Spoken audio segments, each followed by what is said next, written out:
Greetings, gaming historians, and welcome to Lord of Lore, where we break down the lore and history of our favorite video games and fantasies. I know it's been a while, but now I'm back and ready to delve into some more lore, and this time we're going back to the Kingdoms of Amalur.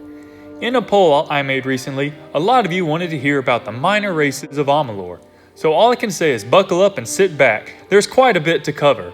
While there are tons of different races and histories to go over, we'll be focusing on some of the minor races that, while often overlooked, still have quite a bit of history and legend to make them stand out among the rest.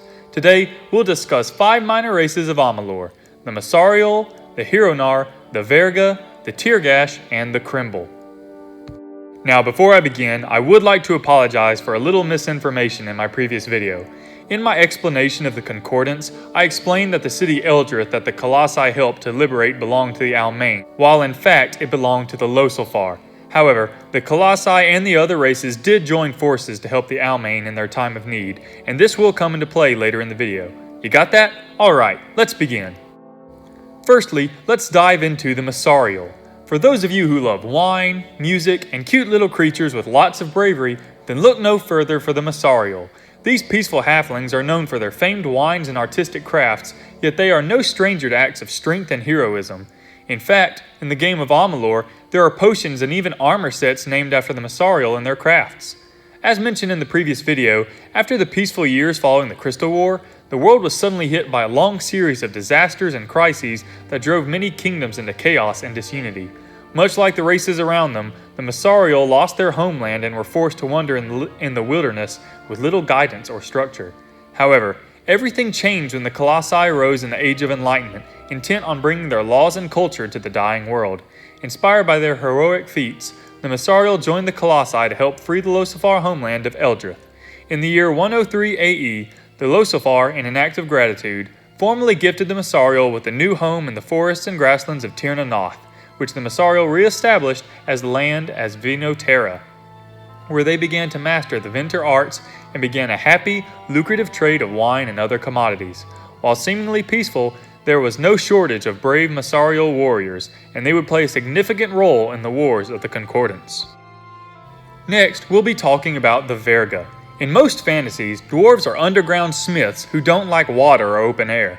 In Amalur, however, the Varga are mariners famous for their ships, skill at sea, and their Vargan's fastings, special underground forts built on islands to defend their supplies and riches. While they are hardy and fierce, they're not very popular with the other races. Long ago, in the time of the Korthian Empire, the Korthians began to conquer surrounding kingdoms, taking both land and slaves.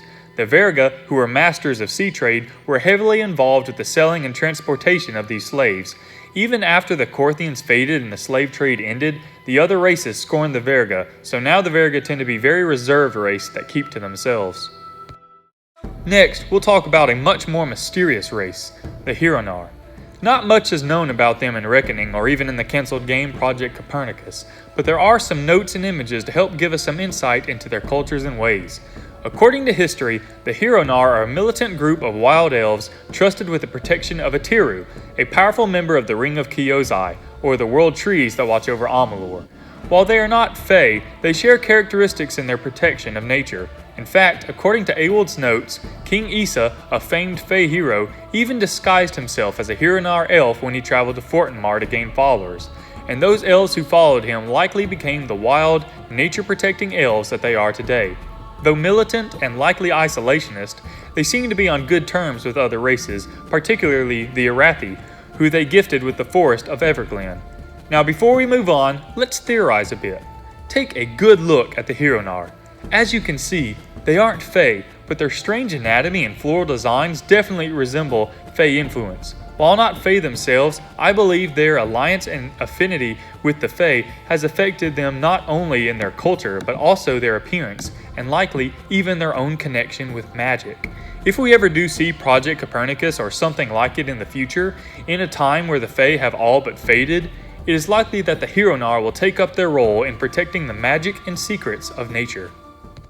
Now we'll move on to the Teargash. Little is known about their culture except for their savagery.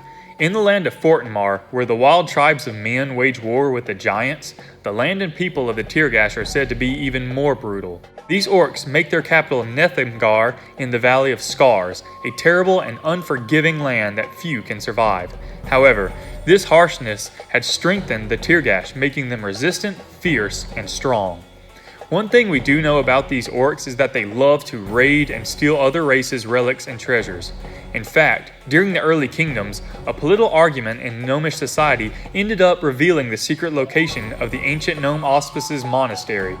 And upon hearing this, the Teargash fleet quickly sailed to the monastery, slaughtering the gnomes and taking their relics. The orcs continued to fight in the lands of Fortinmar until the Hyperion Age, when they re-emerged to rain havoc on the lands not under the protection of the Colossi. When the Colossi and the Concordants declared their goal of uniting the Kingdoms of Amalur, the Teargash were recruited by the Donkalfar and the Amaranthine Alliance to defend their freedom from the Imperial Colossi. Finally, we will talk about the last minor race of Amalur, the Kremble. Originally, these goblins were united under the Strata, but during the Middle Kingdoms, some of the Strata left their more savage cousins and hoped to make their own ways.